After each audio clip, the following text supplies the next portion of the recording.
when you talk about people in wrestling, you talk about your Vince McMahons. You talk about even Ole Anderson back in the day. You talk about Dusty Rhodes. But let's talk about Cornette. Ooh. Corny.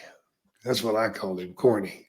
I first met him in the Mid South when he was with Midnight Express, and they were doing their thing down there. They were very, very successful doing that.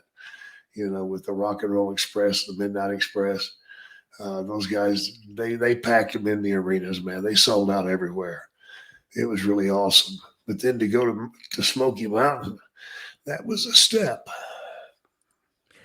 Man, a hell of a step, to be Yeah, sure. It's you had said that you had met him in Mid South yeah. initially, and I know that nowadays maybe you and Jim don't always see eye to eye. He can have some pretty. Nobody sees eye to eye to Jim Cornette. Give it a fucking break, man. You might say, okay, you might get a blink in the eye, but you don't see eye to eye.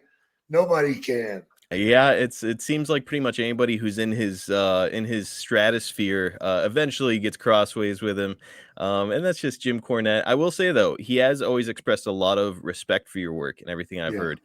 Really likes your work overall. What are your thoughts on his work? I love Cornette, man. I love what he's done.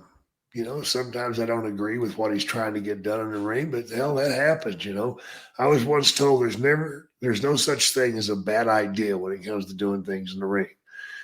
It's just the timing. It has to be the right time to do that move or to do that situation.